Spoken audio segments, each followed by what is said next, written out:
it's tough to get into it. Yeah, because it's like a switch. All right. Welcome back to another episode of the Vanflip podcast. Nope. Okay. I do when I'm saying that. Welcome back to the Vanflip podcast. This week's guest is Tim. McTague. There it is. You can't get it right. You won't get it right. Let's just let it rip. Many times. So it's McTague from Underoath. He also is the entrepreneur behind where we are sitting currently, King State, which is your brewery / coffee establishment, which we'll get into in a second. Correct. But you also have a side band. Cheers, bud. Thank you. And we're drinking his beers. Their beer they brewed here. And you're also in another band, Carrollhood. Yeah. All right. Well, we'll just start with thanking you for being here. How are you doing today? I'm doing great, man. Thanks for having us on. Hey, thanks for having me on instead of us. Well, not instead, in our stead, rather. In place. Letting me represent Underoath on your podcast. You're representing the entire band, which is fine. No big deal. Yeah, and I'd like to note that you are on a seat that's 3 to 4 inches taller than me. Even though I am a short person, I'm okay with that. I feel I'm not the tallest person extra either. Small. Yeah, I'm not the tallest sitting person on this either. big boy table. So let's just get that out of the way for all the There's listeners also a and little bit of watchers. construction going on around here. So if you hear any ambient drill noises or stuff, that's why. Yeah, it's very organic. No, we're at King State, our bar, and me and my brother-in-law, Nate from Anberlin, own it, and we've been building it for about 18 months. And when we booked this interview, I thought we'd be really close to done right now. And we are. We're about 2 weeks out, but we're doing the last finishing touches. Delays happen. You're going to hear a click and a pop and a hammer and a drill, and that's just going to be part of the experience. Just power through it. But that brings us to the first topic of discussion for you, Tim. What is King State? King State is... Because you I think it's a beer, right? Or your beer brand, and then you opened a brick and mortar? Yeah, it's interesting. So it's cool because Nate... So my wife and her sister... I'm married to my wife, and my wife's sister married Nate Young from Anberlin. Mm-hmm. And that was unintentional. But somehow me and Nate, who I've known since I was like 14, became brother-in-laws. So we were... friends, then we were label mates because Anberlin and Underoath were on the same label. Then we became family, and then we became business partners. And just over the course of our lives, we toured around the world and saw all these rad places: Portland, Chicago, all the way to like London, Tokyo, Australia, all this stuff, and really felt like where we came home to, Tampa, wasn't representative of what we've seen everywhere else. Mm-hmm. And so we really wanted to start King State. And I think everyone's tempted to like grow up in a small town or a smaller town and then gravitate towards a city that has a more established culture. Yeah. People from Florida go to Nashville and Atlanta. People from the Midwest go to, Chicago or Detroit or some, city that's burgeoning with some sort of culture. Yeah. And I think, where Nate and I landed was, before Seattle and Portland were Seattle and Portland, like there was a group of 10, 20 people max that made Seattle cool, mm-hmm. or made Portland cool, or, built, all these small cities into really inventive cities with different things. And so we started King State. And that's where the name came from. It's just kind of this idea of like we tour every state in the country and we tour every, country and continent in the world. Right. And we believe that Florida and Tampa has something to say. It's just not fully been said yet.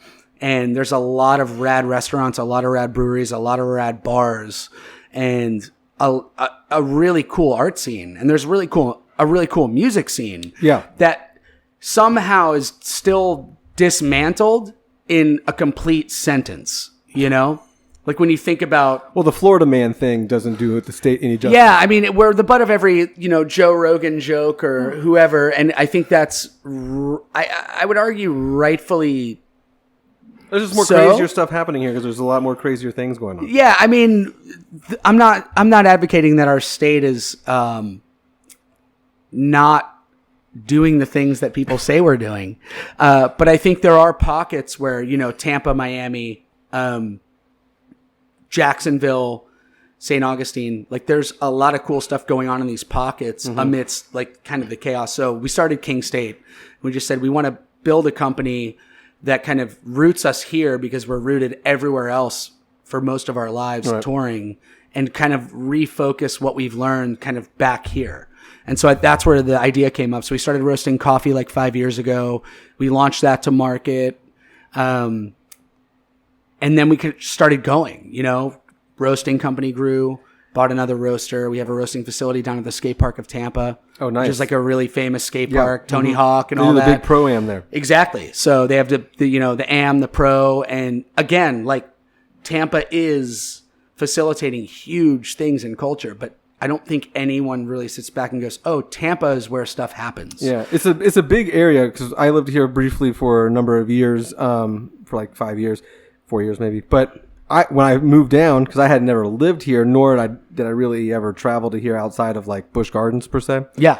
And when I moved here, I was like, there's so many people, because it's not just the Tampa city. It's like the Tri-City area where you have like St. Pete, Clearwater, Tampa, and all that stuff. But there's so much like culture in general of just like, there's different, you know, you have different races, you have different people, you have everything. It's like a giant mixing pot, you know, culture in this little area. So when I moved down here, it like blew my mind about how big it was. Because when a lot of people think about Florida, it's usually like Disneyland and Orlando or like Miami. So people think that where we're from, Jacksonville, is like Florida, but it's basically like Georgia. We live in South Georgia for the most part. We're right on the border, and you know, all of our palm trees are implanted. They're not grown there or anything. Sure. Yeah, no, I mean, I think that's right. You know, I think, and I don't think that if I was anyone else, I would think anything different. Mm-hmm. You know, I think overall, Florida is really fragmented. And even in our city, like we don't have a lot of big downtown stuff. It's all neighborhoods, which I think is really cool. I mean, we're in a neighborhood called Tampa Heights, and like you can literally look across the street and see residential houses. And like our bar just kind of sits in between an interstate and a neighborhood every which way from it.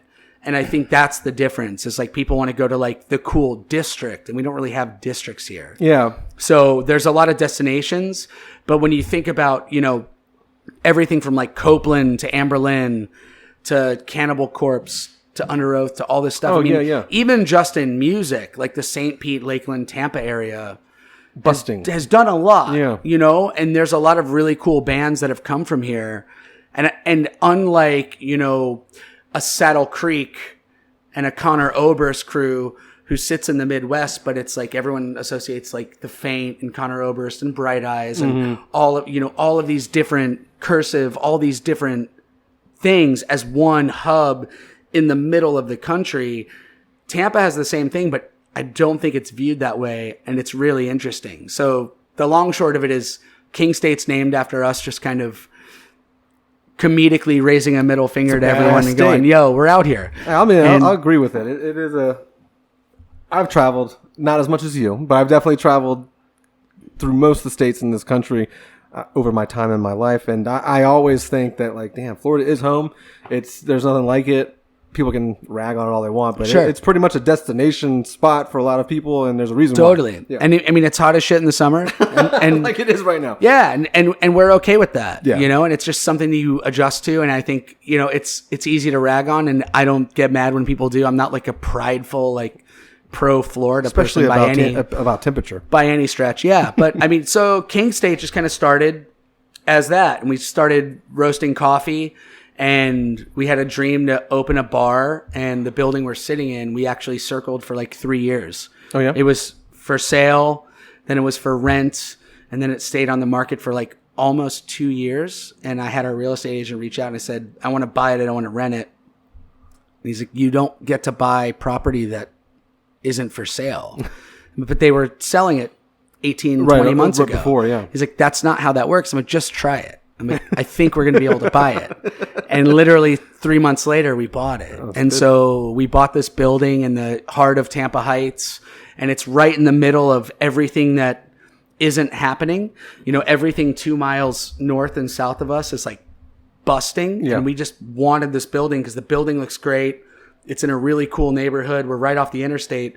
And it's just an interesting neighborhood. Well, it does look like, I'm not super familiar with this particular part of Tampa, so to speak, but driving around, because while we were getting here, it does seem to look like this whole area is on the up and up for like I hate using the word hipstery type situation, but it seems like a lot of local businesses are kind of trying to move in and make this area a bigger, better, bustling area too. Yeah, I think they are. And I think, one of the biggest misconceptions is like by businesses moving in, that means the current residents have to move out. Right. And I think this whole like gentrification model is obviously relevant because it happens regularly.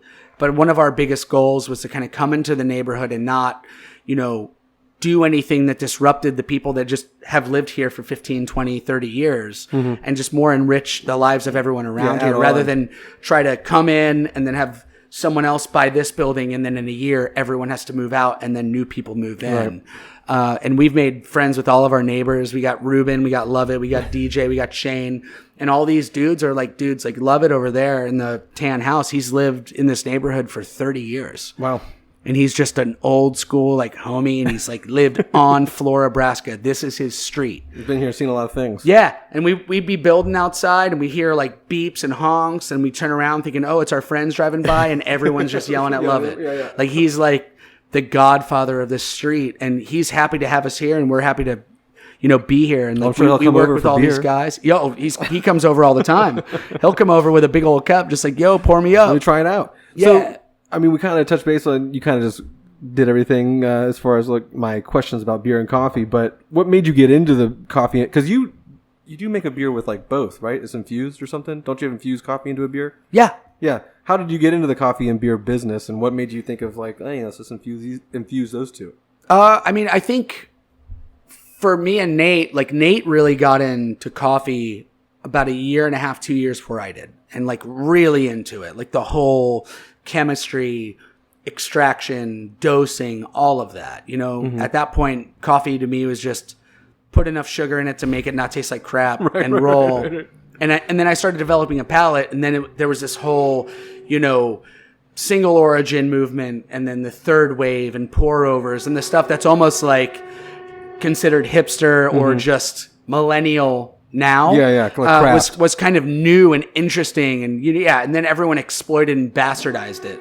Now every roaster that comes out is organic, artisanal roaster. Yeah, exactly. And we don't use any of that language because it's just such a tired concept. Right.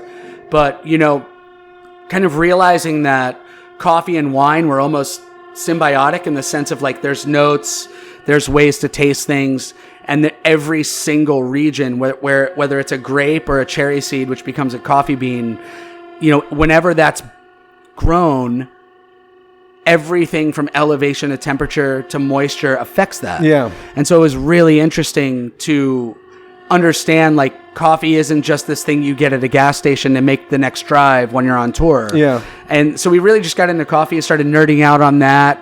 Always loved beer. And we've been fortunate to have a lot of really cool breweries around here. One of the biggest being Cigar City, who, came out 10, 12 years ago, I think. I don't even know when they came out, but at least when I started drinking beer, they were already around. And, and hiatus, I remember tasting that and just my mind kind of exploded. And that kind of just launched me into the craft beer world and IPAs and like, completely different stuff than just like the Miller Lights and the lagers. I'm there. I haven't dove into the whole like craft situation, the artisanal side of beer, but I definitely I've done that with other things, so I understand how like easy it is to nerd out on like coffee or beer or anything like that. Yeah, and you can be a car guy, you can be a woodworking guy, you can be anything. But yeah, for me and Nate, we just kind of fell into like what's the one thing we want to do when we're not touring? Because touring's so cool, and I think there's this idea of when you're 17, you join a band, you start touring full time, and then you realize you're on tour and you're 24, 25. Yeah, still. It's amazing, and it almost makes you unemployable in a lot of ways. And and I think one of the biggest things is like, but you also don't want like your life after the band to just become now it's time to just be an accountant or a banker. And I think some people are really well suited for that, and some people love that. But for us, we were like, what do we want to do that doesn't involve us being physically fit when we're 40, 50, 60? Right. And I think that's kind of where we're like, well, what if we started something in like this space? Cause we're both passionate about it. So we started it, and then, boring a 3-hour kind of origin story of King State. We bought this building. We hired one of our really good friends, Eric, who's our head brewer who brewed all this, and launched our beer side. And we gypsy brew over the bridge in St. Pete. And so now we're just building a bar. We're going to have coffee and beer that we brew, and then a bunch of taps for our friends and breweries we love. Cool. And we're going to have food. And we're going to be open early morning till late at night. Oh, yeah. And we're in a really cool, diverse kind of melting pot neighborhood. Well, it's definitely right off the highway, which is good. Good the exit's location. right there. Yeah. So it's like right off the highway. If you were Yeah, so it's fun. So we've just been grinding on that, and like, I'm sure we'll transition to that naturally. But I mean, when Anberlin stopped touring and Underoath stopped touring, like King State was kind of the full-time thing, So it's like we started that as kind of a transitional piece from closing those chapters, and now that Underoath's back, and and Anberlin's back doing, small runs and shows. It's like, it's been interesting to kind of go, oh, we thought we were done with this, so we kind of started our next life. And, right. And now we find ourselves right back in the middle of it. But it's always good to do that, to diversify yourself in general, and it's always cool to see, like, because a lot of people don't really, or may not know, they might not pay attention, but they may not know in general about what, like, their favorite artist or other artists are doing outside to supplement their time and or income. Sure. Because, I mean, let's be honest, there's not a lot of, like, scene bands, hardcore, metalcore, and all those kind of bands that can make a full-on living off of just music and touring and stuff. Some of them just don't have it like that. So it's always interesting to see, like, where they spend their time elsewhere, too. Yeah. I mean, I think with Underoath, we've been really fortunate to be able to have whatever level of success we've been able to have. And that's happened almost year over year. And we've had dips and really good years and really bad years, but overall it's maintained. And, even at, where we are now, which is a place that I never thought we'd ever achieve, it's not what you think it is. It's, even if you have an amazing year, you're set for the year. Yeah. And then, 6, 7, 8 months get back on that horse later, like, there's something you have to do. You either have to tour, start working, do your thing. And I think that's one of the biggest misconceptions when they see, like, so-and-so got nominated for this, or they charted on Billboard, or they played in front of 2,000 people last night. Like, I think everyone automatically thinks that quantifies, like, they're in a different class of life. Rockstar lifestyle. And financial freedom, and everything they have is just easier. And it's just not. Well, you guys have a lot of people in your band in general. It's like more than the average. Totally, band, so. yeah. But with our manager in it, we have 7 people. So yeah, you're right. Every dollar, we each get 14 point whatever cents. Yeah. But yeah, no, I mean, and I don't think that's why we started it. I know for a fact that's not why we started it. And I know that's not why we continue to do it. It has to be sustainable for us to be able to do it. But I mean, if we wanted to be rich, we all would have just been lawyers. Yeah. Exactly. Yeah. So, I mean, we love touring. We love playing shows. And we also want to continue to love touring. I think that's like a big thing. Like, we all have kids. Most of us have kids. Most of us have wives. Not all. But as a father and a husband, and speaking personally, like, there's something about touring that's magical and also, like, so painful. Yeah. And if it's consistently magical, that means it's consistently painful. And I think that side of just not being around when your kid takes his first step, or breaks his arm on the playground and you weren't there to be with your daughter when she got a cast, or whatever it is, those things have to be prioritized. So I think for Underoath, and for us, and for me in Underoath, it's this idea of, like, this is a gift. I never thought at 36 actually, Sunday, 36, I joined the band when I was 17. I've been in the band 19 years. Yeah, it's crazy. Like, no one would have ever told me, and me believed it, 19 years into you joining this band, you'll be in it. You're going to keep going, and you're going to be doing, like, some of the coolest stuff, and still being able to provide for your family. Well, that's also, I mean, that's awesome as well, to be able to do that and just be as lucky as, you guys were in general. And we absolutely are like lucky. We said, it's hard out there in the streets. But since we're kind of transitioning over to the music side, one last question I have that's not really music based is on we touched on it right before the podcast. you obviously aren't straight edge because we're drinking beer here right now, but you have on your Instagram Edge Theorist. What is Edge Theorist? Oh man. Because the other things listed on your Instagram, I already knew what they were. So that's the one thing that I wasn't aware of. Yeah, I think my joke? Instagram list is King State, Underoath, Carrollhood, and Edge Theorist, I think. No one's ever asked me about that. Well, good. Now we got no one's ever even picked up on that. I thought people don't even look at that. So it is kind of not an inside joke, but more of a nod to people that know, and that's it. I'll try to make it brief. Go ahead. But one of my really good friends, Joel Cook, who I used to work with at a company called Rivals Group and Merchline, which is like the best merchandise and branding company for the music industries. Like I worked there actually while I was ending Underoath. I was actually an employee at Merchline. They're based here in Florida as well, which is another thing that's like Tampa has like the best service groups too in the arts industries. Yeah, they're in a lot really of ways. Good at that. Yeah, for sure. But yeah, I mean, we did everything from like Skrillex merch to like Underoath to everyone, and now they've just taken off. It's amazing, and our friend Nate owns it. But long story short, my friend Joel, who used to work for MLB and NBA and did all their merch, got hired at Merchline. So he and I were working together, and we started this thing called Rivals Group. And it was just this new kind of way of looking at the merchandise industry. And he was talking to us, talking to me at lunch or at a bar, and he's brought it up a few times, but he basically had this whole theory of, a lot of companies get boxed in and a lot of ideas get boxed in by like logic and ceiling. And I'm probably botching this. If he ever listens to this, he's gonna be so pissed. But basically, like, you have an idea. I want to start a podcast. And like your job, Dave, as a podcast initiator out of thin air, Lambgoat should have a podcast, isn't what if we got like 15 followers and then 30, and then what if we had this band and this band? It's like, let's start all the way at the top. Let's go to the moon. I want to be Joe Rogan on crack. Right. What does Joe Rogan do wrong? I'm going to do everything Joe Rogan does right, and I'm going to not do everything he does wrong. Like basically get an edge on everybody. I'm going to 5X him. Okay. That's your goal, right? Your dream is like, whoa, what if we did this and then fixed all these things that all these people have wrong, and then we did this.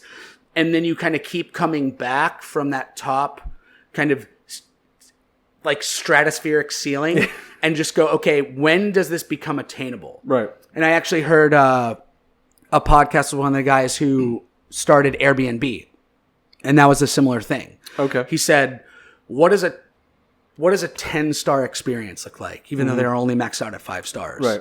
And he was like, 10 stars is you spend $200, you get my house for the night, and then Shaquille O'Neal wakes you up and makes you pancakes, and your favorite supermodel's there to give you a massage. Right. He's like, that's crazy. And then he kept working it down to like, so then what is the actual executable 5-star? And that's edge theory, which is just, what is King State? Everyone that starts a coffee company buys a roaster, says, let's sell 20 pounds a week. What if we sold 30? Let's go to 40. Right. You want to and there's go this from idea of incremental steps. Top rung to the bottom. No coffee shop goes, let's start a roastery, and then let's start a brewery, and then let's buy a building and not have one location left Right. yet. Like, we're not even open yet, and we own real estate. We're brewing our own beer. We're roasting our own coffee. Yeah, everything's already in place. Yeah, and even just 2 months ago, we got voted Food and Wine's best coffee in Florida, and we're not even open. Right, that's good. Like, they've only had it from like different shops, and I don't say that to toot our own horns, but I think that's like a thing from an edge theorist perspective of like, what if you went all the way? And we thought of crazy stuff. Like, we want to own our own brewery, and we want to be like Cigar City, or we want to be like whoever, McKellar, and all these huge breweries that we love. And we want to be like Blue Bottle, but then do this better than they do.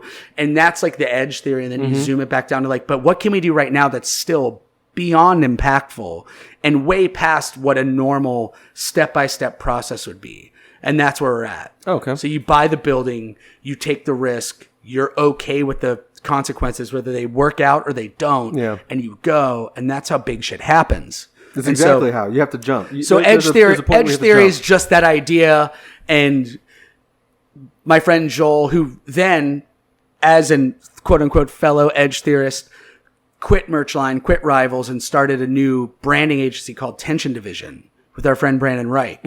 Out of the blue, just like, we're going to go do this thing. What is it? I don't know how to explain it. It doesn't exist. What do you do? I'll tell you when we do it.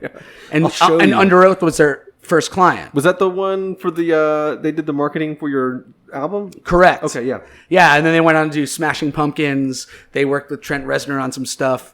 They've done AFI. They just did the new Angels and Airwaves, Beartooth, like Weezer. And in literally the year that our record's been out, like year and a half, they've done all of those projects. That's crazy. And their concept didn't even exist. Yeah, that's crazy. 24 months ago. That's nuts. And so it's like this idea of just stop looking at other businesses and just going, well, how did they get there? I'm going to copy that and go follow that. It's like, let's go to the moon. Let's go to the edge and theorize what it could be and then back it off until it's something that we can actually afford or are willing to risk for. And then we'll start incrementally working till that edge theory is just reality. Yeah, that's interesting. That's an interesting concept. I mean, there's going to be a time and a place where you have to either make a jump or you don't. And if you let fear stand in the way, obviously it's going to not let you jump. But most people that, I'm not going to say most people that jump, but the people that do jump are more successful later on down the line because they have that initiative to do so. I think it takes a lot to, cast off the corporate 9-to-5 type situation and then just do your own thing. So you being in a band and everything like that and already having somewhat of a means to do so may not have been super fearful, but a lot of people that, they aren't in that position that need to know that, take a jump and it could work out. But yeah, I think so. And I think, I probably botched that entire answer because I never thought that would be anything I ever got asked ever. And I've never answered that question in my entire life. Straight edge. Okay. So you're great. Yeah. So you're great. Good. That was one of the best interview questions I've ever had. I'm going to text Joel as soon as we get done here. Yeah, good. But yeah, I mean, and I think that's it, right? I mean, going back to like even when we were talking about with Underoath, it's like being in a band like ours, run the way ours is, like you render yourself unemployable. Like I probably won't ever work for someone ever in my life. And it's not because I don't want to, or I'm too good for it, or I think if you do, you're less than or greater than, or you have more restraint than I do, or I have more risk than you do. It's not about being a risk taker, risk averse, or whatever that is. It's just, that's how I'm wired now. Yeah. Like we always do our thing.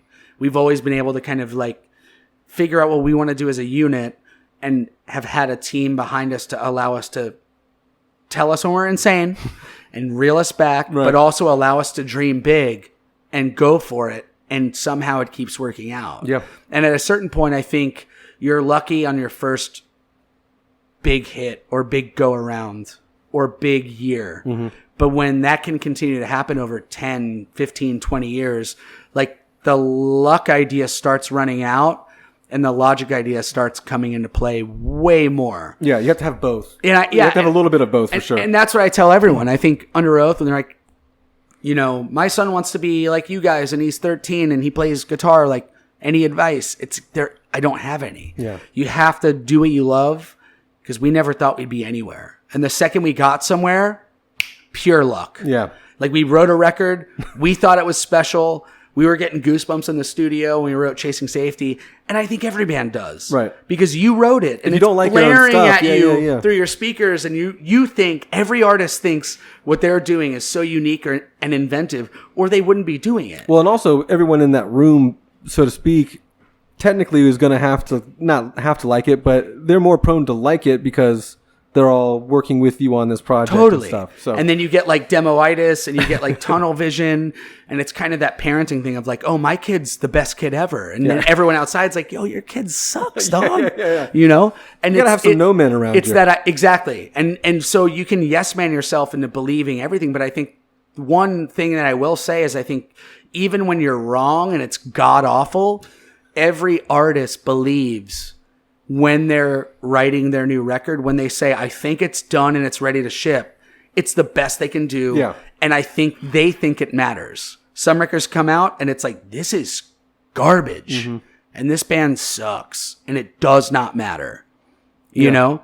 And I think, even when you post this on Lambgoat, there's going to be a bunch of people like, yeah, you're talking to yourself, asshole. And whatever. And everyone's allowed to have their own opinion. But I think, when we did that, we were just like every other band. We're like, we think this is special, and it was special to us. And then it comes out, and it magically becomes special to a lot of other people. Right. And that's the look. Yeah. That's where, holy crap! Like we thought we were going to release a record and just wanted to play 200-300 cap rooms and be the headliner one day instead of the support band. Right. And a year later, we're headlining 1,500 cap rooms. Almost, yeah. Yeah, literally everything. Yeah. And it's like one of those things where it's like, we didn't know how to handle it because that wasn't the goal. So when someone comes to me and says, dude, like, how do we get there?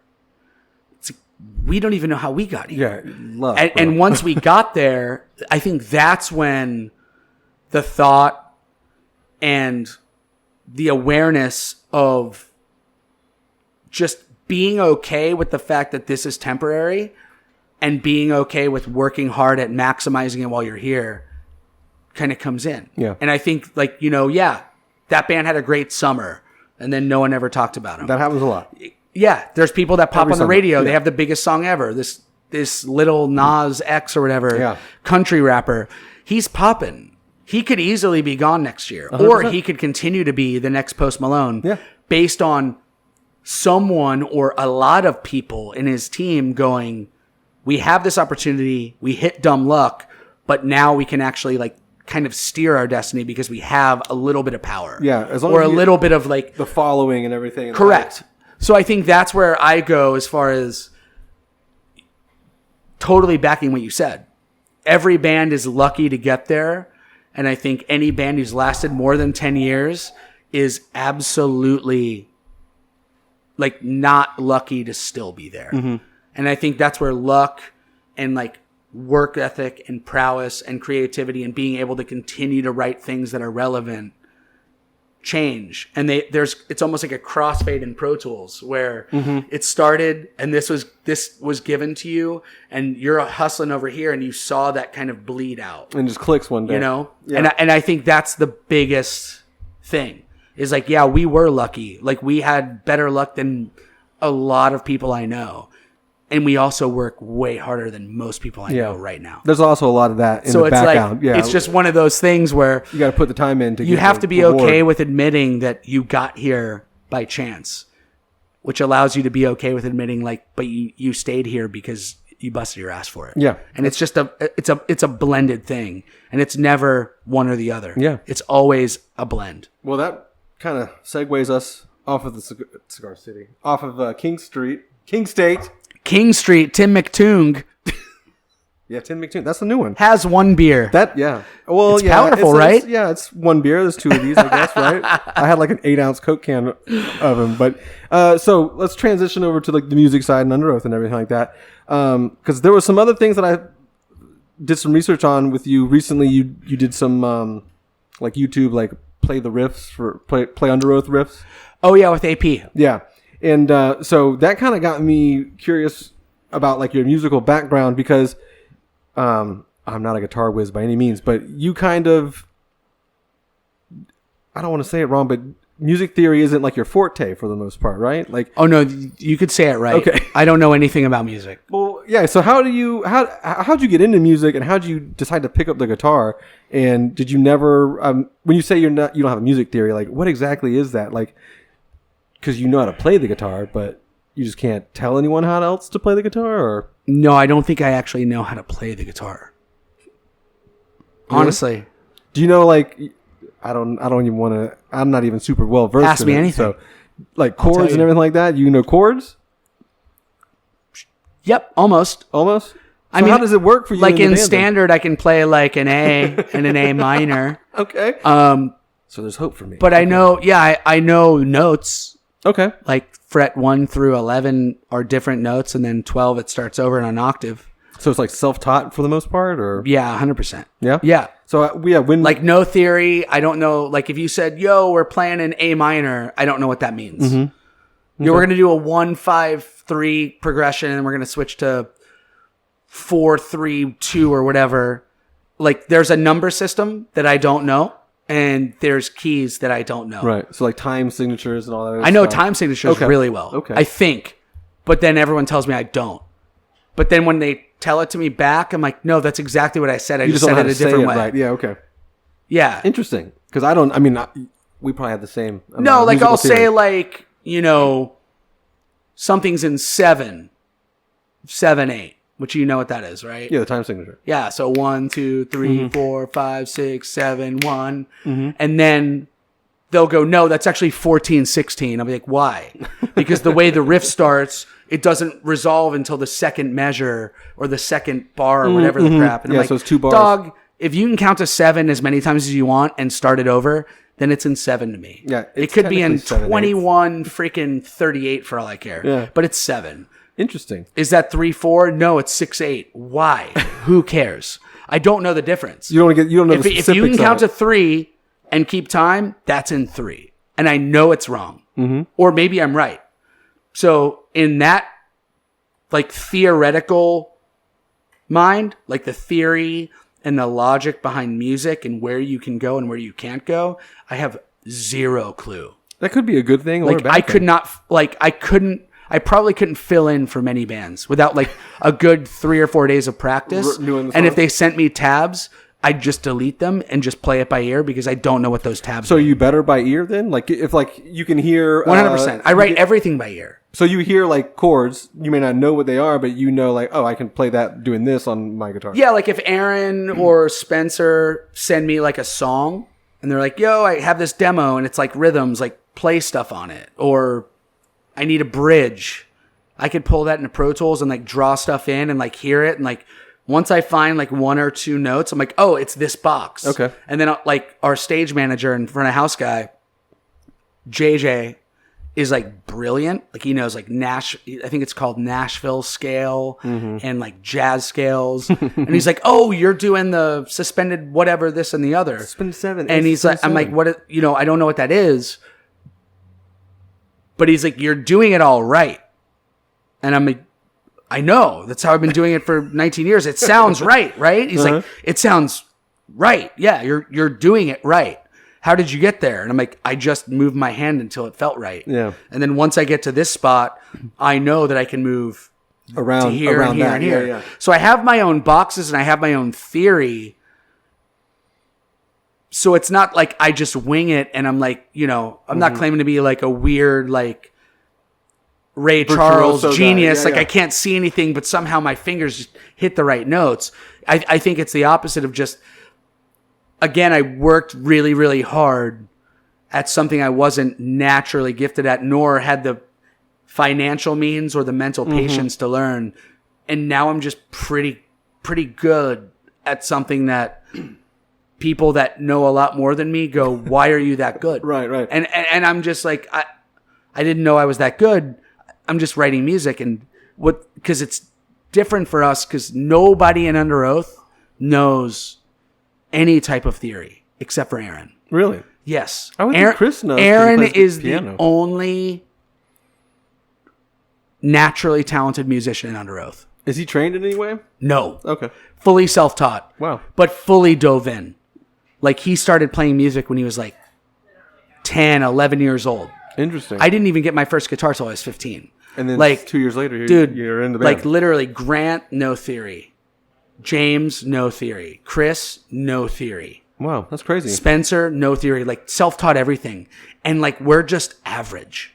Like everyone in our band's average. But when your powers combine, No, I genuinely believe that. Yeah, Like, I mean- no, there's like, because I think about even like Lambgoat and whatever everyone at Lambgoat listens to or whatever, but like we've toured with like Animals as Leaders and Between the Buried and oh, you've got a long list of bands. we've got these bands that are like fucking geniuses and they're just like, Tosin's like, yeah, man, I got this 7/8 string that like I have this drop pedal and then I switch to a suspended whatever. And then he's like, yeah, and then Javi and then this guy and then this guy. And like, they all know what they're doing and they're playing polyrhythms and shit. And I'm like, I don't even know what that means. You just shake your head And like nod a all lot? of us get in a room and I'm like, no, Aaron, like do this. And they're like, dot, dot, dot, dot, dot, dot.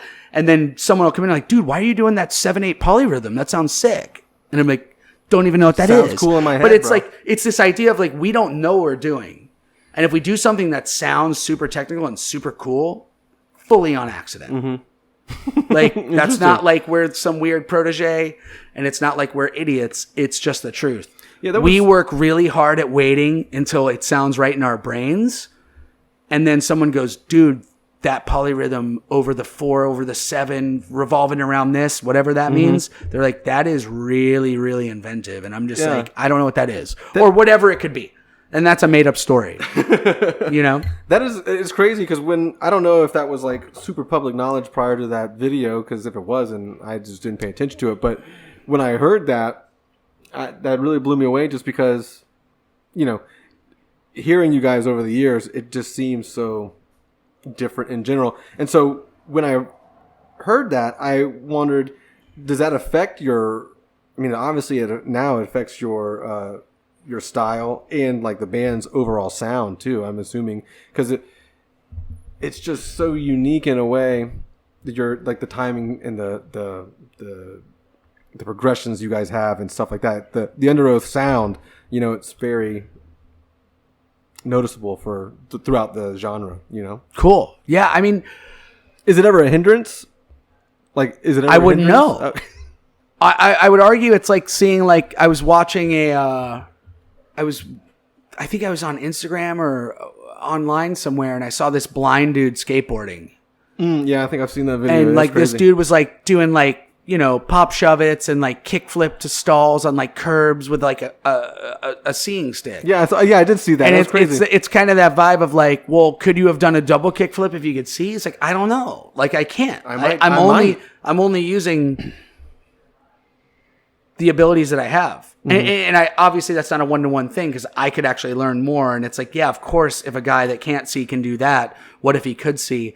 But as an analogy, it's kind of one of those things like, I don't know if I would have at 15 went to school, went to Berkeley, learned music theory, learned jazz, learned pentatonic scales and all that stuff, if Underoath's music would be better or worse. It might be more technically right, but I don't think it'd be better. Right. But I don't know. Maybe we're the biggest travesty in music because none of us study theory. It just had to and work. We just pick around until we find something dope. But I mean, I look at it as just like and I don't mean to get too Jewish in the sense of like, in the Jewish culture, you have like your rabbi and like people follow you. And like, if this is my rabbi, like us 3 follow him, and like whatever he says, we do. And it's like, but I think music's a lot like that. And like the people that like, I think I looked up to and followed as kind of my mentors or my rabbis in music were like Ross Robinson, Rick Rubin. Yeah.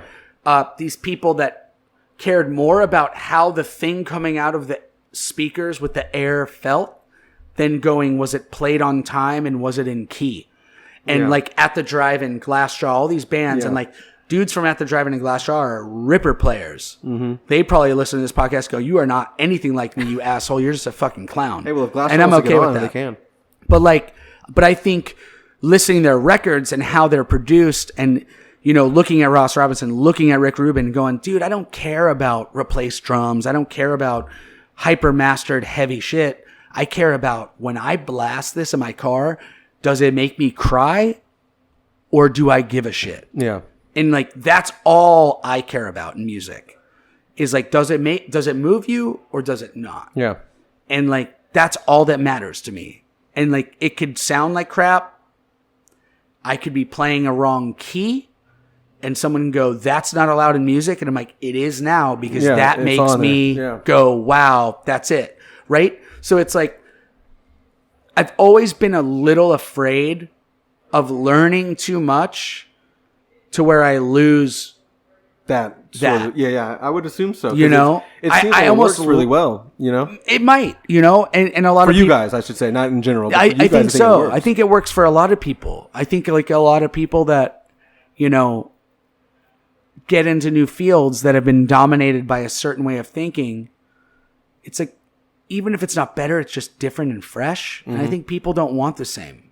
And if I follow in the same way and I do a Kirk Hammett solo like Kirk Hammett, and like we do this, and like there's blueprints for every type of music. And I think that if you follow that to a degree, you're doing something safe and you're doing something technically right. And there's a very high likelihood that no one's going to care. Yeah, you have to get out of your comfort zone. So if you push the envelope and out of your comfort zone, that's where growth is really, yeah, that's where it comes from. And I think even that like is tainted by the fact that like when we started writing music that way, there was not a thought of, will people care about this?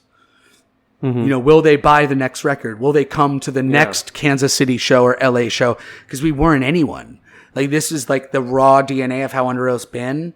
And I think it's been less on trying to get that way and more just trying to preserve that way, but also be open to people that are better than us in certain areas going, but what if they could help the song get a little bit cooler? Right. Or a little bit tighter or a little bit more structured. So I think that's always going to be a creative battle between us. But I think our goal is just, can we maintain that raw, unfiltered, non-pasteurized energy and creativity, but then also like somehow compartmentalize that and harness it into a song that makes complete sense. Right.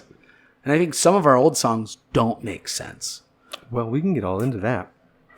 So now that we're transitioning over to the band, you guys released Erase Me. That's the last one that you released. Was it last year, 2018? Yeah, April 2018. Okay. April 6th. Since then, you guys have toured with, and you're going to tour with a couple other bands outside of your normal wheelhouse, or the standard scene wheelhouse. Bands like Alice in Chains, Korn, and like Breaking Bad. You did the Breaking Benjamin tour. Yeah, Breaking Bad. Breaking Bad. I would love to tour with Walter White. Hey, that'd be dope. I wonder what they would sound like. Yeah. But how do those crowds react for the most part to just Underoath in general? And would they have reacted differently prior to the new record being out, or do you think it'd be better or worse? I don't know. I mean, that's kind of like that weird chicken or the egg. Yeah. And almost like if you would have started learning theory when you were 17 instead of not, it's like, I've only done one of those tours, right? So like Korn and Alice in Chains is in a month from now. Yeah, it's scheduled. Breaking Benjamin, we went in going, we don't know how this is going to go. Like Breaking Benjamin's like a straight up like rock band. Straight down the middle rock band. Like F-250, like America. 3 Doors Down, all that kind of stuff. Yeah. And not to say there's anything wrong with that, but we definitely know that's not us. Right. And we were like, we don't know if we're going to get booed off stage, if people are going to look at us like, you guys are crazy. And the two things I took away from that tour were the people that came to the shows didn't know us at all. Right. And by the end of every show, they were like okay with it. Like they were raising their hands, they were doing their thing. They went from like, who is this? Not that bad. I think I get it. Oh, I get it. Right. And then the people that were like, yep, I'm in, just kind of went. And the Breaking Benjamin guys going, what do those kind of guys look like? Like what do they look like? What do they sound like? Like what are their voices like off stage? Yeah. Like, yeah, who are they? Are they nice? Like honestly, Breaking Benjamin, the group of guys, one of the sweetest group of guys I've ever toured with. Oh yeah, I'm sure a lot of the bands. I mean, like Nickelback's probably a great people band too. But maybe, I don't know. I don't want to talk out of turn, but I think like it was interesting because I walked away from that tour going in with so many like potential hesitations and fears, but their fans welcomed us to the extent that is artistically possible, right? With the polar opposites of what we are. And the band was so accommodating. Like they literally said like, yo, we should do it again. And we were like, dude, sign us up. Yeah, anytime. I'd do another tour with Breaking Benjamin tomorrow. Well, it's also fact. And it's like, they have a bigger draw too. And it that's doesn't better make for sense, you guys, but it does. You know, grow your audience too. Cause like you said, no one basically knew who you were. Correct. And I'm sure a lot of those people went home and like Googled Underoath and like, oh my God, they've been in a band for 20 years. You know what I'm saying? That blew their mind. But what's the biggest difference between those crowds and like your standard crowd that you're used to? I mean, everything. I mean, when we headline, it's our crowd, like from note 1 till note end.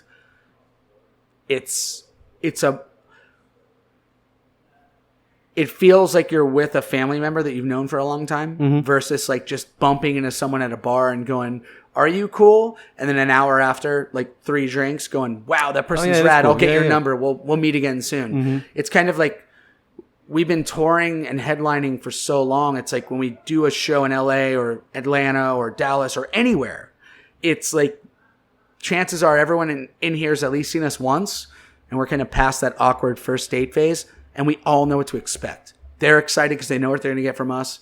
We're so pumped because we know what we're going to get from them. And when you're supporting, whether it be Breaking Benjamin, Korn and Alice in Chains is probably going to be the same thing. Maybe even worse. Yeah, I would assume so. They're older bands, and their fans are super diehard, and we're probably just the dumb assholes that they have to listen to to get to the band they want to see. I feel you on that. And we're super grateful to be on that tour, and I'm so stoked to play in front of people. And like when I turn around and there's 5 or 10 or 20,000 people looking at me like I'm an idiot, like that just switches in my brain, and everything just goes.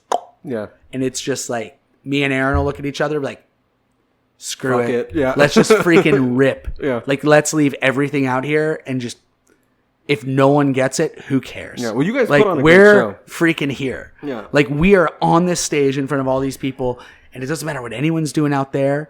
Like, you and I are going to have the best time tonight. And everyone that can see it will see it and connect. Yeah. And if everyone here just doesn't want to connect, there's nothing we can do about it. So let's just rip. Yeah. You know? And so it's this weird dynamic of like, it's a challenge.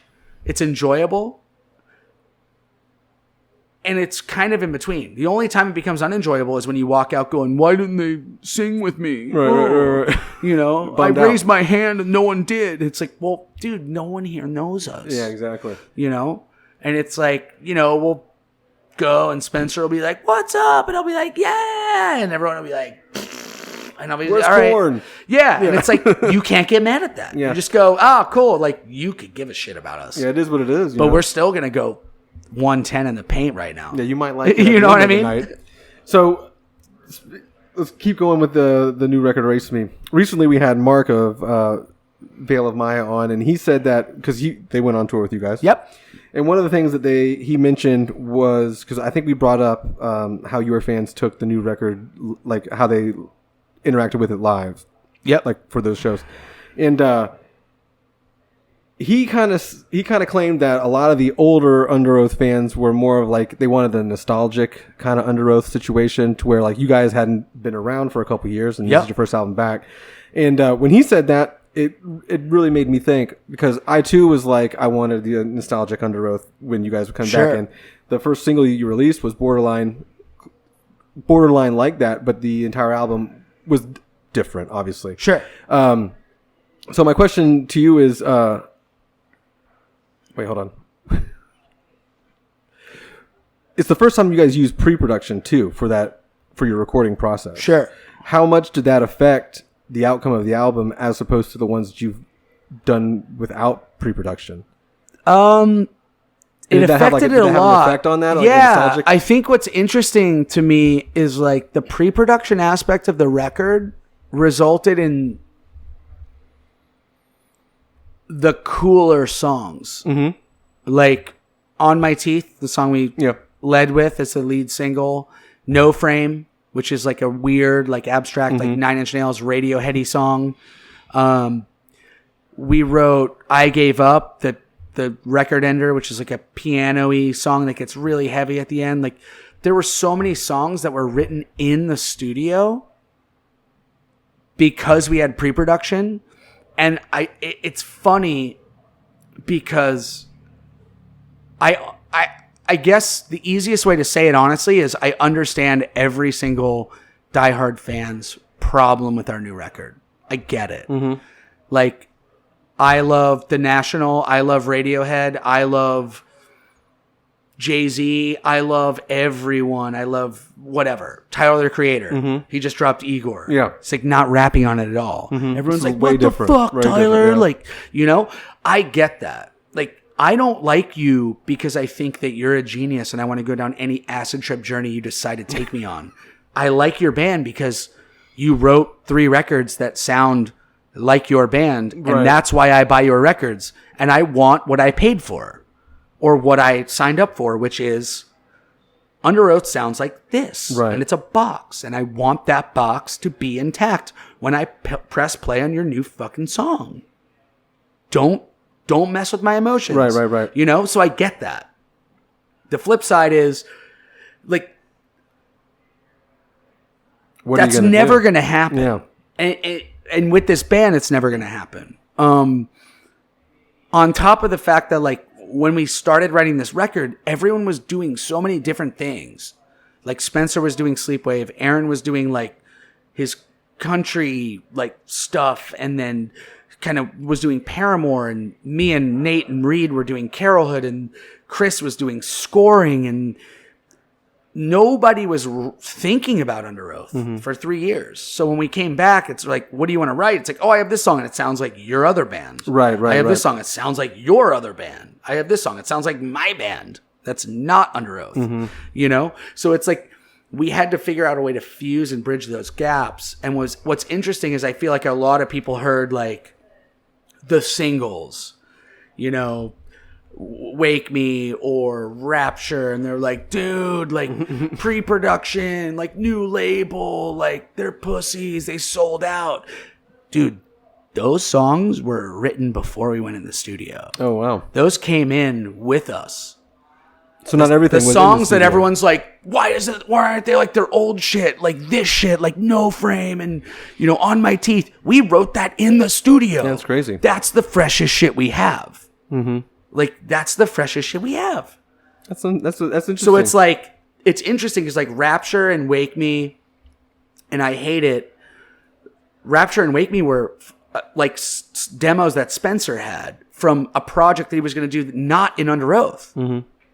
Like, he was going to go do a singer-songwriter thing, and those were his songs. And when we started doing Underoath record, he's like, well, I have all these demos. And we were like, oh, let's try to take those and, like, integrate them in. And, like, yeah. So it's funny because I think the fact that we did pre-production, the fact that we didn't go with our old producer, the fact that we spent longer on any record than we ever have is, like, translating to, oh, there's a big shift in artistic, like, direction, and it must have been this.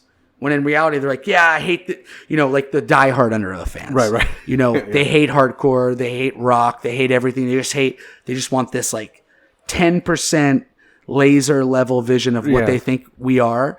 All the songs they cite are stuff that we wrote organically in under 4 weeks in the studio before we started recording the record. Interesting. That's actually pretty cool. So it's interesting to go, man, like, we're still the same band.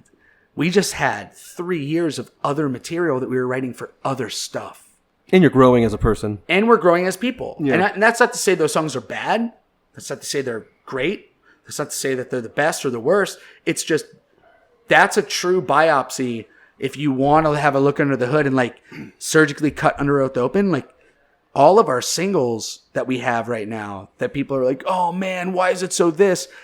Those were written before we even stepped in the studio. Yeah. Nothing cool. changed. I didn't even know like that. the weird shit that like personally as an artist I enjoy the most was written, like, organically. Like, midnight, Aaron's drunk, we're watching 9 Inch Nails videos with March of the Pigs and all this crazy shit, and he's like, no, dude, like, let me in that room, and literally starts writing the beat for On My Teeth. Yeah. That's cool. You know? And it's like, all of a sudden we're like, oh, what if we did, like, this Marilyn Manson, like, bang. It's interesting, like, you guys take on those sounds. And then it too, literally, you know? like, riffed. Yeah. It was, we were literally watching 9 Inch Nails videos, wishing that we were 9 Inch Nails. Yeah. And then Aaron's like, I have a beat just like that in my brain, but it's weird, and I don't think I can play it because I've been drinking all night. You went in there and fucking ripped it. Nice. That's and then it's like, we had this Marilyn Manson NIN vibe of, like super industrial. Yeah. It definitely has that And all feel. of a sudden, like, the next day we're writing the song. And we're like, what the hell is this song? We already had, like, 14 demos. Now we're writing this song? Right. Because we got on, like, some crazy ass kick. Because we ripped a few beers and opened up a bottle of wine and started watching our favorite music videos. And, like, now that song's here. It became the lead single. Yeah. So it's like, the creative ideas of Underoath are just as intact as always. It's just we had so much artistic constipation backed up that everything kind of like came out. And I honestly don't think we're going to write another record like Erase Me. If we do another record, it will not be like Erase Me. Like Erase Me was an obvious point in time, as all of our records have been. We've never repeated ourselves. Why we start now? Right. But like, I think we're already way past some of that stuff. Like way past. Yeah. You know what I mean? 100%. Like there's songs like I Hate It and things like that that are like, those are great songs. My fear is that my biggest thing with creativity and being original is that if I could hear another band play this exact song note for note and believe that it's their band too, I don't want it on our record. Yeah. Like I Hate It could be sang by 5 other rock bands that are on the radio, and I believe that it's their original song too. You know what I mean? I don't enjoy that as an artist, but I also understand that some people like that kind of music. Like in our band. Yeah, like there's dudes that are like, yo, if we're all like partners, like I really like that song. And my whole thing is like, I don't hate it. It's a democracy though. It's just, exactly. Yeah. It's not my first choice, but I don't hate it. So if you fucking love this song and it like speaks to you, like let's rip it. Let's explore that avenue. And let's like push it. Yeah. Like let's put that breakdown that's in that song I Hate It, and we gotta fuck it up. Because it will make not. A common ground. We cannot let it go like this. We can't. My brain will not let a song. I can't let a song go like that. But like, if it's a song that's not as exciting as I personally would like, but we can add a little, something to keep like you a interested heartbeat in it. that makes me go, ooh, I'm feeling that. Like that's great. I love that. And like we can do a timid song, we could do a piano song, we could do anything, as long as it's got a little bit of like edge and a little bit of fuck you. And if there's like a fuck you moment in the song, I'm in. Dope. And I prefer songs that are just middle fingers all the way out, right? Those seem to be like the most the ones that stick out the most, I think. Although you guys do have like some of your ending songs are like that piano based kind of tune, which is a good closing out, I think, for those records. You know, like you had the one in Lost in the Sound. Sure. And you had a couple other ones that were just very like, building, like they build, just like you said, the other one, the one on the Erase Me does. And those are always really good songs too. I mean, with the whole picture, yeah, when you look at the whole record as a whole, you know what I mean? Totally. It's a great way to end it. I appreciate that.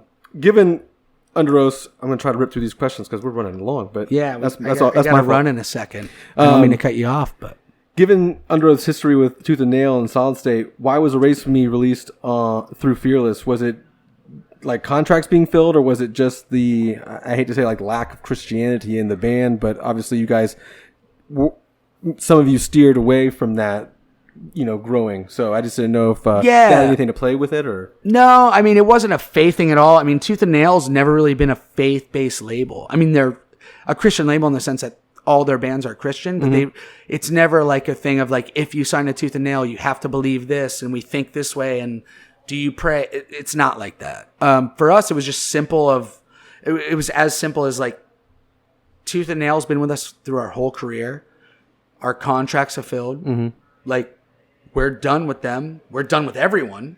If we're going to get back, like, let's try something new. Yeah. And it's like, we know what we're going to get with Tooth and Nail.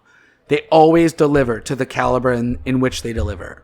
And I have nothing bad to say about that label. I think Brandon, I think Chad, I think all the people that did work there that don't and that still work there, like, are amazing people. For us, we just wanted something different, and Fearless really fit that bill. They were the only other label that came in, and we thought, man, this feels a lot like Tooth and Nail in the early days, but also like fresh enough to where it's like, let's take a risk on this and see what happens. Oh, cool. I'm a two-part and they've been amazing, by the way. Yeah. So it seems the to be risk working paid out well. off. Yeah, but it seems to be working out very well. Yeah, I mean, they just like Jenny, Bob, all those people over there, like, amazing people. I just wasn't I was curious if it was like a contracts so thing or nope. if it was like you kind of like veered from that whole life, of the Christianity. Totally. Type thing. Actually, We weren't done with our contract. We had to work on not doing the record with Tooth and Nail. Oh, okay. But Fearless came in and helped with that. But interesting. now that I think about it, that was literally 3 years ago. But yeah, it was a while ago because you guys came back, obviously. Yep. But this next one is two-parters. With was there ever a point in your music career where you thought, I've made it? Because you do have like gold records, you have Grammy nominations and stuff, but also you've worked a full-time job while you were in Underoath, which seems surprising because you do have the 2 gold records. So yeah, was there ever a point where you were like, yeah, I've made it? Oh, I've been made it, baby. Yeah. Was it the nominations or the gold record, or was it just like being in the band and touring? It's the same. I mean, I feel like I've answered that question, and we were joking about like crappy interview questions you get. I had one good one. And this isn't one of those, but it's funny because I was just about to preface, like, I've said this multiple times in the last 10, 15 years, but like my goal for Underoath, like my personal goal, like what I wanted to achieve by being in a band called Underoath was just to headline a show. Like there's a venue 45 minutes that way called State Theater, and we played there once, and we opened to 200 people. Holds like 550 to 700 depending on who's owning it and how the balconies. It's an old movie fire theater, marshaled. isn't it? Yeah. So it was about 5 to 750 cap room, and all I wanted to do was headline that. And like one day we headlined it, and then one day we headlined it and sold it out, and that's kind of when it became like, all of our dreams are coming true. Like we're doing it, you know? That's cool. So, and then like you get signed to a label in Seattle and you put out a record, Chasing Safety. You put it out middle of June on your way to Warped Tour, and you end Warped Tour at the end of August, and everything's different. Yeah. And you're playing in front of thousands of people. Like that wasn't part of the plan. That wasn't a goal. That wasn't even a dream. Yeah. Like the second that happened, we made it. All this other crap, just extra like fun, oh hey, stuff. do you want to go on tour with Korn and Alice in Chains? Like, are you kidding me? Of course. You know what I mean? Yeah. So it's like, dude, yeah. I mean, and that's just a drop in the bucket. Just not even the opposite. Like that's just icing on the cake. Oh yeah. You know, it's almost like if you're sick and you think you're gonna die, and you're like, the doctor says you have five weeks left, and you're here for 5 years. Like, so what do you want to do? What's your goals for the next 5 years? Like, dude, I'm on, whatever. I've 4 years and 51 weeks, baby. It's borrowed time. Like the fact that I got up and I'm chilling is amazing. Yeah. But I honestly believe that. Like the fact that we get to go like, write music whenever we want and record music and tour. Like, yeah, we don't have anything to make. Mm-hmm. Like we made it 15 years ago. Yeah. Well, that's interesting. And I don't mean made it like I'm driving up in a Lambo. Right. You just made it personally. Personal goals are all set and everything like that. Music should be music and art's art. And if you think music's art, then like, come on, man. Yeah. Let's not get it twisted. I agree. Like do dope shit. And if you can make a lot of money doing it, good for you. But don't make a lot of money doing stupid shit. Right. And like, that's how I view music. It's a good way to look at it. I'd rather just not do stuff that I think sucks just to make more money. Like, and that's why I work. Like, I'd rather work and realize when I work for someone or work at something that's a business thing, I know what to expect, and it's to be able to provide for my family. Yeah. When I'm in Underoath, I don't want to be thinking about, we got to write something that's going to sell out this show because I need Christmas presents. Right. I refuse to think about Underoath through that lens. It's good to have that more so, like, I hate to say like hobby, but more like a fun thing to look forward to rather than like a job. Dude, the biggest Underoath's ever been was when they loved a band that literally did whatever they wanted and didn't think about business at all. Yeah. Why would we change that? Yeah. And it's hard to. And to say that we think about business as little as we did in 2004 writing Chasing Safety, or 06 when we were writing Find the Great Line, would be a lie. Yeah. Like we run a business now. We didn't know we were going to get handed a business, but we have one. Yeah. I think a lot of people are thinking about that. But the ethos is, when it comes to creative, let's run it at least like a business possible. And then once we're done with creative that we love, let's give it to the business people and tell them, it's your turn to try to make this sustainable. Mm-hmm. But we're not going to give you what you need to make it sustainable. Interesting. If the label says Miley Cyrus needs to come in and sing this one hook in this one song and it's going to change your life forever, if we don't like it, we're not going to do it. on the flip side, if we love Miley Cyrus but know all of the other people that like our band are going to think we're assholes, we'll still do it. Yeah. So like, honestly, like creatively, everyone can literally go to hell except for that trusted circle of people. Yeah, the dudes in the and dudes learning in that to room. just go, your view of creative genius is different than mine. Dave, you like acoustic guitars.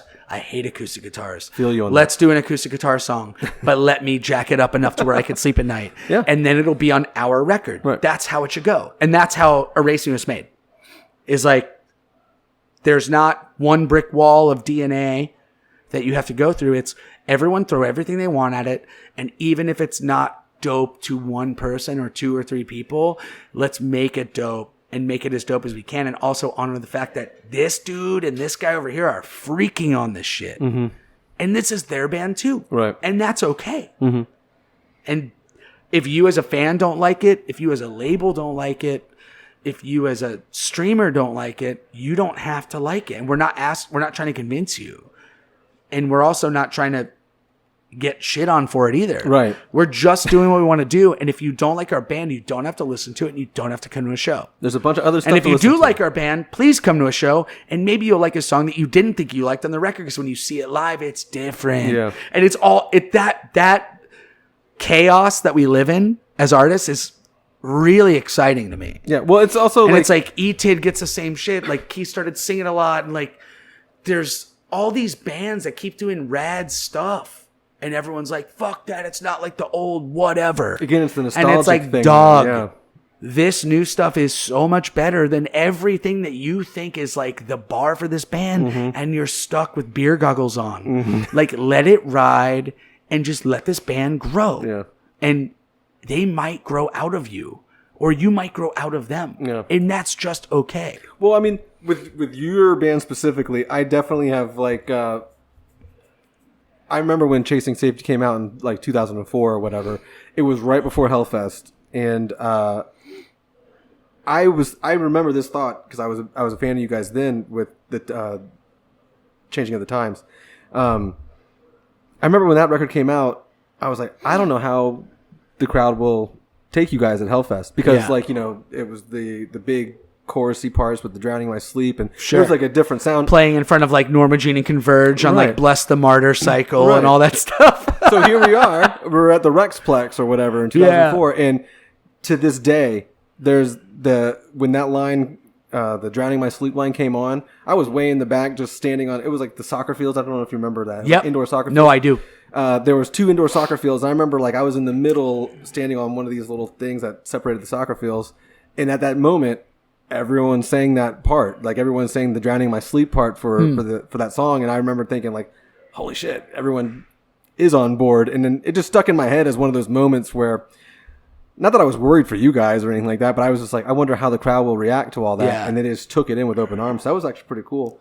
It's always stuck in my head as like memorable concert moments, you know? That's awesome. Yeah, I mean, everyone's been worried about our band since our band existed. Well, they need to, And you know, somehow it always kind of works out. It's okay. It does. I will gloss over the breakup because you guys have talked about that. And Yeah, I know we you- should. I actually do. I don't mean to be No problem. short. The only thing was we really should do about one your more question. Carrollhood stuff. Oh yeah. I mean, if you want to plug your Carrollhood thing, I don't mind. I mean, I don't want to plug it, but I don't I know mind it's- talking about it.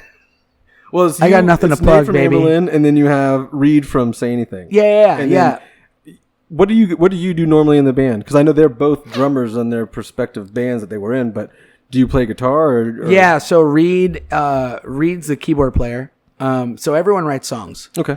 So Reed writes songs fully autonomous. Nate writes songs fully autonomous, and so do I. And it's nothing like Has nothing. No, Like it's- Underoath or no, anything like that. It's called Carrollhood.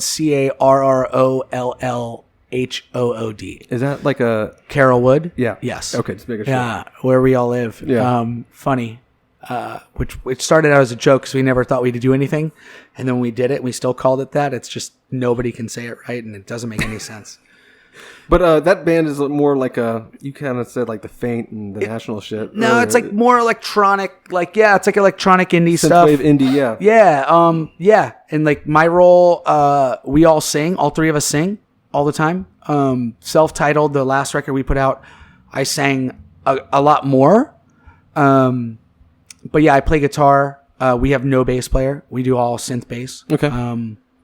And Nate plays drums, and then Reed does a lot of vocals and keyboards and stuff like that. What are the plans for that going forward? Is that like a thing, or is it just like a Not really. It's a hobby. I mean, we thought about trying to like put it to a label or maybe recording a record, but man, I think bands are so sick when money and business isn't involved. I feel you. I like Carrollhood's like the funnest band to me. Like it's so fun. Do you guys to be play in that locally band. around here at all? Yeah, or? we've only played 5 shows ever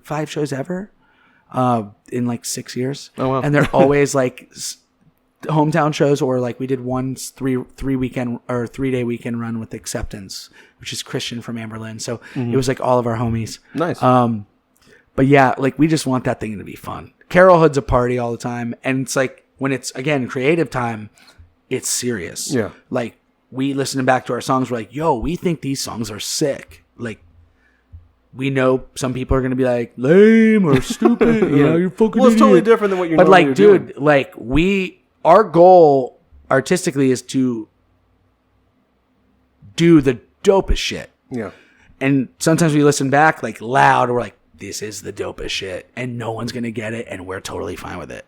And then there's other times where it's project, like, we're going for this, and maybe it'll work, but it doesn't matter, and because we don't sell records, we don't have CDs, we're not on a label, we don't want to make money, and it's not the goal. But you can listen to it. But on Spotify. I think, it's on Spotify, it's on Apple Music. I think, I honestly think like that band's really cool. Like, it's a whole different like avenue for you to explore. Yeah, I love being in it. I love the dudes that I'm in it with. And our band's dude, it's like this, dude. Just like grab a couple brews, like fire up the studio and just let it rip. Nice. And it's fun. And it's like every night we get done, and like we haven't even done anything in like a year and a half. Yeah. So it's like not regular at all. But it's like we'll still send each other demos. Like, remember this one? We got to work on this. Like we'll write something new in our bedroom and send it over. Like, yeah, that's demo number 38. We still haven't gotten to. Put it in the vault. Yeah, it's like one label away from having like we have 3 full lengths just sitting. Oh wow. Yeah. Cool. So it's it's fun, man. It's I'm cool. glad that you have that artistic output. I know you got stuff to do, so I will end it here. It's great to have you on. Thanks for having me. Thanks for coming all the way to me. Oh, dude, Thanks for sitting in hot King State. Anytime. Pre-AC. It's not as hot now. Now that we're not moving around as much. But for sure. Anytime you want to get on, obviously just hit me up or whatever. Anything you want to plug before you get out of here other than, the brewery not cigar thing, but the brewery and the coffee thing. No. Yeah, I mean. Carrollhood. I say Carrollwood because I'm so used to Carrollwood. No, it's fine, man. Yeah, no. You can check King State out at Kingstate, king-state.com. Carrollhood is hood.church. That's our website. Nice. And you also have a subscription thing for coffee. I saw that on your at kingstate.com. You can see that. So yeah, you're all over the place, man. We'll have beer flowing here next month. So nice. Hopefully by the time this airs. It'll air tomorrow. Oh, in 2 weeks from when this airs. Okay. Come to 520 East Flora Nebraska Avenue, Tampa, Florida. Thanks. And grab a beer. See ya.